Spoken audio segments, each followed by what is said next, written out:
Hello friends, this is SP Singh and welcome to Smarter Everyday.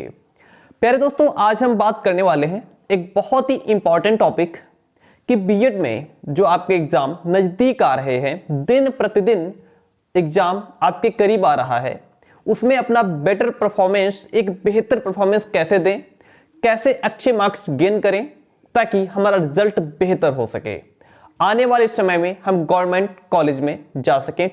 प्यारे दोस्तों, अगर आपको वास्तव में बीएड में 90% लेके आना है, 90 से ऊपर लेके आना है, वास्तव में एक ग्रेट टीचर बनना है, तो इस वीडियो को लास्ट तक, अंत तक देखिएगा। मैंने 5 पॉइंट लिखे हैं आपके लिए जो कि बहुत ही बेहतरीन पॉइंट्स हैं। आप अगर इन 5 पॉइंट्स को फॉलो करते हैं तो जाहिर सी बात है, डेफिनेटली आप बहुत बेहतर कर पाएंगे। तो आप अपने आप से एक सवाल पूछिएगा कि आप बीएड कर क्यों रहे हैं, कारण क्या है। आपके अंदर से एक आंसर आएगा, वो उत्तर होगा कि हमको सरकारी शिक्षक बनना है, एक अच्छा शिक्षक बनना है। प्यारे दोस्तों, आपको पता है कंपटीशन इतना बढ़ गया है, बहुत ज्यादा, बहुत कंपटीशन हो गया है ना। लाखों स्टूडेंट्स आपके एग्जाम में बैठते हैं, उसके बाद कुछ ही एग्जाम को क्रैक कर पाते हैं। उसका कारण यह रहता है कि कहीं ना कहीं बैकग्राउंड में, कहीं ना कहीं उन्होंने पिछली जो पढ़ाई थी, उनकी जो स्टडी था, कहीं ना कहीं उन्होंने गलती कर दी, मिस्टेक कर दी। वो गलती आपको नहीं करनी है, आपको अपनी जड़ मजबूत करके चलना है। प्यारे दोस्तों, आप में से बहुत सारे स्टूडेंट्स जिनके हाई स्कूल में मार्क्स कम रह गए होंगे, जिनके इंटरमीडिएट में मार्क्स कम रह गए होंगे, ग्रेजुएशन में कम रह गए होंगे, अब उसकी पूर्ति आपको कहां करनी है? उसकी पूर्ति आपके पास सिर्फ एक ऑप्शन बचा है, बीएड का। वो जो मार्क्स पीछे कम रह गए थे, उनको आप बीएड में पूरा कर लीजिए, तभी आपका आगे सिलेक्शन हो पाएगा। अगर कहीं पीछे नंबर कम रह गए थे और बीएड में भी आप अच्छे मार्क्स नहीं लेकर के आ पाए, तो फिर सारा मामला चौपट हो जाएगा। इसलिए भी आवश्यक है कि आप बीएड में मेहनत करें, ताकि आप जो पिछले मार्क्स आपके कम रह गए थे, उनको भी आप पूरा कर पाए। एक तो कारण ये हो गया, ठीक है। चलिए डियर फ्रेंड्स, तो अब हम आते हैं अपने मेन पॉइंट पर कि हम अपनी पढ़ाई को कैसे जो है कि स्टार्ट करें, कैसे करें पढ़ाई ताकि बेहतर से बेहतर मार्क्स गेन कर पाएं। डियर फ्रेंड्स, सबसे पहली बात तो यह है कि बीएड में बहुत सारे टॉपिक्स कॉमन हैं जिनमें हम लोगों को बड़ा कंफ्यूजन रहता है, और जब भी कोई टॉपिक पढ़ते हैं तो ऐसा लगता है कि यह टॉपिक मैंने शायद कहीं ना कहीं पहले पढ़ लिया था, है ना। अब दिमाग में क्या होता है, कंफ्यूजन हो जाता है। तो उसके लिए क्या तरीका है? तो सबसे पहले इस कंफ्यूजन को दूर करो। मान लिया जैसे कि आपने मापन और मूल्यांकन पढ़ा। अब मापन में और मूल्यांकन में डिफरेंस है, दोनों चीजें अलग अलग हैं, लेकिन कहीं ना कहीं दोनों सेम लगती हैं और हमें कंफ्यूज कर देती हैं। बाल्यावस्था और शैशवावस्था, मान लिया आप साइकोलॉजी पढ़ रहे हैं, उसमें बाल्यावस्था और साइकोलॉजी में बाल्यावस्था और शैशवावस्था में कितना डिफरेंस है? थोड़ा डिफरेंस है ना। वही शैशवावस्था और साल 2 साल बाद वही बाल्यावस्था आ जाती है, थोड़ा सा अंतर है। अब उसमें बालक कंफ्यूज रहता है। तो ये कुछ ऐसे टॉपिक्स होते हैं जिनमें बड़ा कंफ्यूजन रहता है। तो इस प्रॉब्लम को कैसे सॉल्व करें, ये तरीका मैं आपको बता रहा हूं। इस प्रॉब्लम को सॉल्व करने के लिए सिर्फ एक तरीका है, और वो ये है कि आप एक कॉपी उठाइए, ठीक है। कोई भी कॉपी उठा लीजिए। मान लिया ये कॉपी है आपके सामने, ठीक है, ये कॉपी है। इसमें आप क्या करिए, जो भी टॉपिक आप पढ़ रहे हैं जिसमें आपको लग रहा है कि इसमें मुझे कंफ्यूजन है, चाहे कोई बड़े से बड़ा टॉपिक हो, छोटे से छोटा टॉपिक हो, उसके लिए आप एक कॉपी ले लेंगे। उसमें दोनों टॉपिक, जिस टॉपिक में कंफ्यूजन लग रहा है, एक को आप इस साइड लिखेंगे और दूसरे को इस साइड लिखेंगे। मान लीजिए मापन और मूल्यांकन आप पढ़ रहे थे, उसमें कंफ्यूजन बहुत होता है, इस साइड आप मापन लिख लीजिए, इस साइड मूल्यांकन लिख लीजिए, या बाल्यावस्था, मैं उदाहरण के तौर पर बता रहा हूं, ठीक है। बाकी टॉपिक कोई भी हो सकता है, शैशवावस्था हो, बाल्यावस्था हो, एक को इधर लिखिए, एक को इधर लिखिए।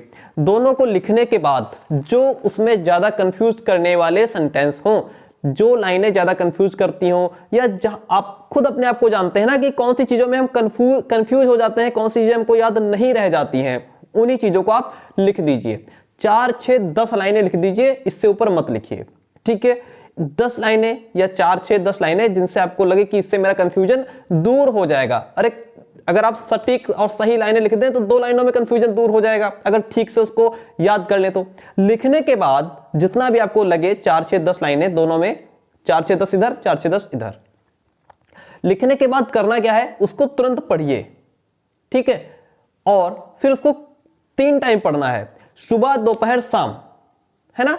सुबह पढ़ लेना है आपको, एक बार, ज्यादा नहीं पढ़ना है, बस एक बार खाली रीड कर लेना है, एक बार सुबह, एक बार दोपहर में, या फिर सबसे अच्छा साधन है आप उसको लिख करके मोबाइल में फोटो खींच लो। दिन में 500 बार मोबाइल पे अंगूठा घुमाते हो, उसी को एक बार देख लो, सुबह देख लो, दोपहर में देख लो, शाम को देख लो। 2 दिन के अंदर गारंटी के साथ आपका कंफ्यूजन दूर हो जाएगा। क्योंकि मैं यही करता हूं, मुझे जहां भी जो चीज में कंफ्यूजन लगता है मैं दोनों चीजों को लिख लेता हूं और फिर उनको 2-3 बार देखते हैं, कंफ्यूजन सारा दूर हो जाता है।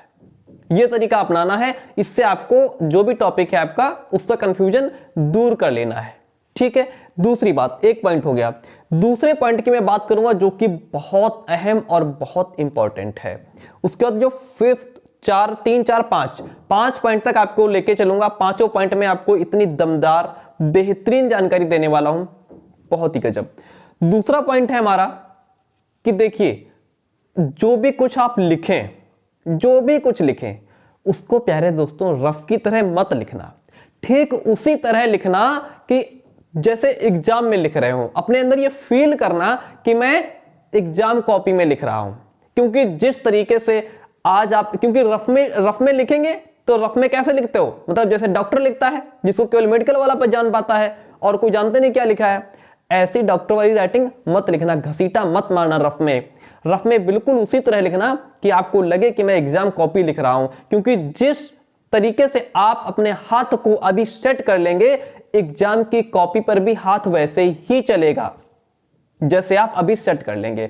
इसीलिए जिस तरीके से हो सके अपनी स्पीड बढ़ाइए, लेखन शैली बढ़ाइए, और हर समय जब भी आप लिखें, दिन में किसी भी टाइम, इस हिसाब से लिखना कि 4 दिन बाद मुझे एग्जाम की कॉपी में लिखना है तो मैं ऐसे ही लिखूं।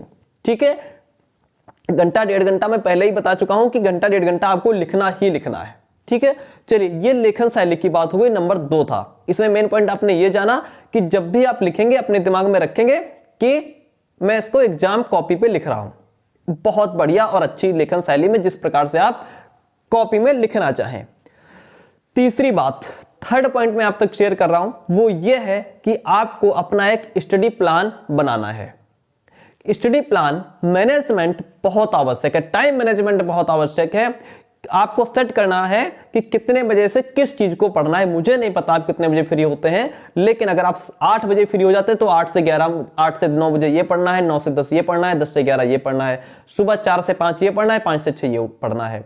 प्यारे दोस्तों, जब किसी चीज का हमारे ऊपर प्रेशर होता है तो ना हमें आलस आता है, ना हमें नींद आती है। बीएड सेकेंड ईयर के एग्जाम हो रहे थे अभी 2021 में।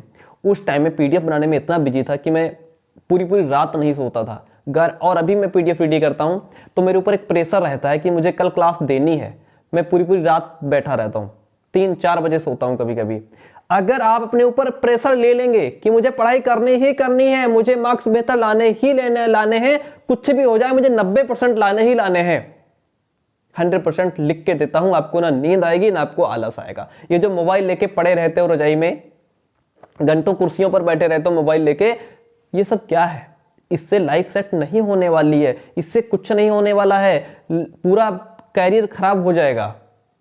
ये सब आदतें छोड़ो, अपना एक स्टडी प्लान अभी इस वीडियो को देखने के बाद स्टडी प्लान बना लेना।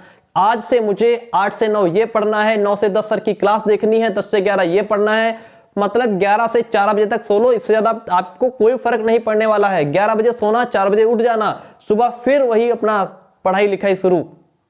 कंपटीशन बहुत पड़ गया है, हमेशा दिमाग में रखो। ठीक है, ये मैंने आपको बता दिया। आपको आज एक स्टडी प्लान बनाना ही बनाना है। ठीक है, छोटा मोटा कैसा भी। चलिए, ये हो गया तीसरा पॉइंट। मैं चौथे पॉइंट की बात करूंगा जो कि अपने आप में अमेजिंग है। वो पॉइंट ये है प्यारे दोस्तों कि जब भी आप, मान लिया आपने बुक उठाई और आप बुक से पढ़ रहे हैं, आपको बुक से समझ में नहीं आ रहा है, बुक को किनारे कर दो, उसी टॉपिक को डालिए यूट्यूब पे, by SP sir, by Smarter Everyday करके। बाय एसपी सर से ना है, बाय स्मार्टर एवरीडे करके डालिए। मोस्टली टॉपिक्स मैंने कराए हुए हैं, या जो भी टॉपिक डालिए BEd class by SP sir डाल दीजिए, आगे हमारी क्लास आ जाएगी। मैं अपनी हर एक क्लास में पूरी तरीके से एक्सप्लेन करने का, समझाने का प्रयास करता हूं। बच्चों को समझ में भी आता है, बहुत अच्छे अच्छे कमेंट्स भी आपके आते हैं, वहां से समझ लीजिए। वहां भी समझ में ना आए, अपना जो भी दूसरी कोई किताब हो या इजी नोट्स हो उसको उठा लीजिए, फिर इस टॉपिक को उसमें देखिए, 100% समझ में आ ही जाएगा। जब 2-3 जगह ढूंढोगे पढ़ोगे डेफिनेटली समझ में आ जाएगा। ठीक है, तो ऐसा नहीं कि कोई टॉपिक आपको किताब में नहीं समझ में आ रहा है तो उसको बंद करके रख दिया, चुप्पे रजाई ओढ़ सो गए, ऐसा नहीं करना है। उसको नहीं समझ में आ रहा है, किताब में समझ में नहीं आ रहा है, हमारी क्लास देखिए, ऑनलाइन क्लास और यूट्यूब पे डालिए, आ जाएगा। ठीक है, समझ में 100% जो मैं समझाऊंगा उसको समझ में आ जाएगा।